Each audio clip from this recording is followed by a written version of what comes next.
So we are going on with our first guest, and with me right next we have Lee Sheldon, and she has Honor with her.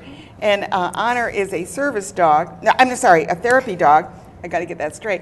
And then Katie, you are here. Mackenzie are with a service dog, and your service dog is Sammy. Yes. Right? And what beautiful dogs! I don't know if you can get shots of these dogs. They are very alert, and they overworked. And very excitable. They're great animals. So tell me, Lee, what is the difference? We see a red scarf and we see a blue jacket. So which is which and why? Okay, well, this is Honor. He's actually my dog. He was raised to be a service dog.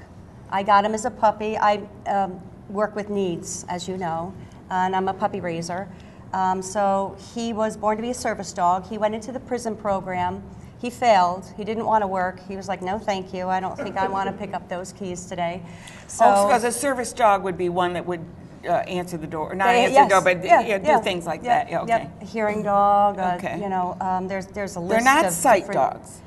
No, but guide dogs also are working dogs. Right. A service dog has tasks that they do for somebody that's disabled. So they can open the refrigerator, or they can do whatever things. that person needs, what their needs are. And that's why it's called needs program. Yeah, it's true. That's very clever. Not spelled the same way, but they go. But a therapy dog is just an emotional support dog. He doesn't have any public access. He doesn't have any rights except to go into a nursing home or pediatric ward and give kisses. Okay. That's it. He doesn't have access to the public.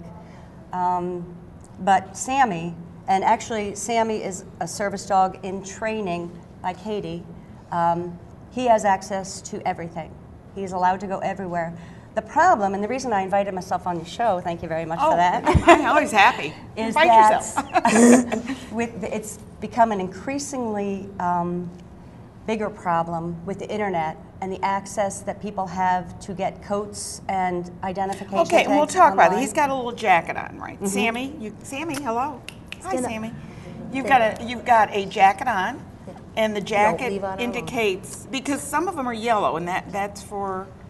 Is that for the guide? Might be a different company. Okay. I don't think there's one designated color that they have to have, but his vest says service dog. Well, it's a service dog in training because we're still working on it. But still working on it. No, he's pretty good. But he does a number of tasks for his owner. His owner's confined to a wheelchair. Well, that he does all by himself.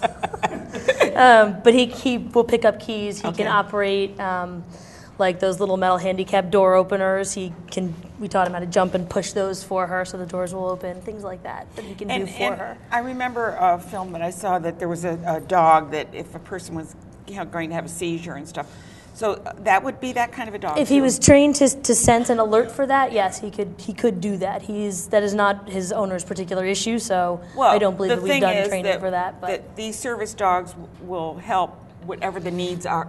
Yes. Of that person. They are supposed to be able to complete a task that the person cannot do for themselves or clearly needs assistance doing. He provides stability. He's learned to come and stand so that she can lean on him and get out of her chair if she needs to. Or lie down. That, again, all on his own, self-taught for that. But he's become very reliable, and he does a number of different tasks. And again, as her situation may change, the things we may need him to do may change. So he's probably always going to be kind of in training.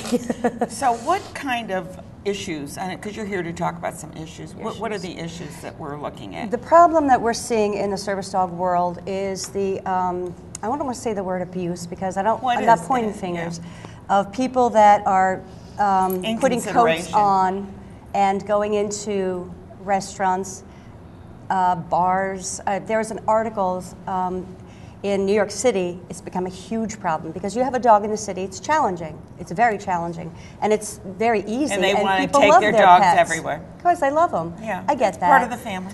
But it's becoming an increased problem. A problem for business owners because they're not allowed to question the people that walk in. It's so if they have a jacket on, you figure then that they assume so, but it's becoming a problem for business owners because they don't know the difference. They're not trained in it.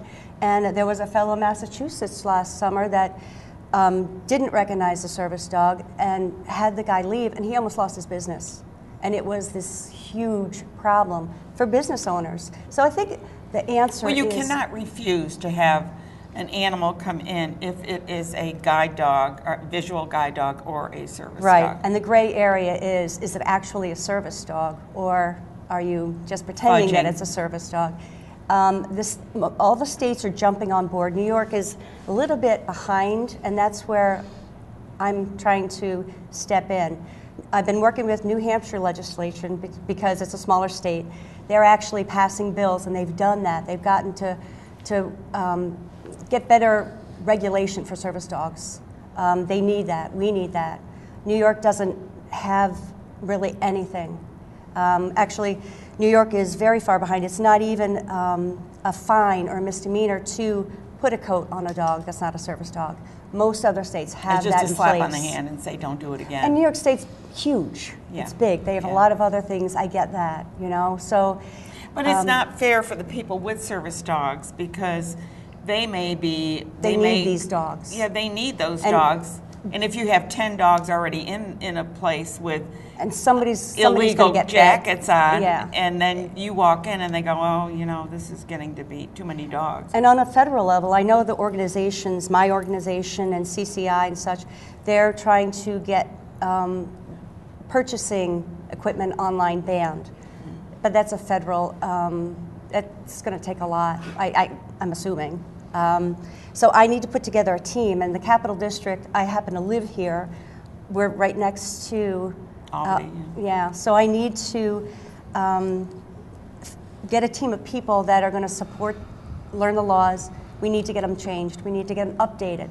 It's not so much change because there aren't any. So if they want to, they can give you a call and maybe get involved with that. That's what I need. Even New Hampshire, they're going to help us once they finish going through their legislation. There's a couple bills yet to tweak.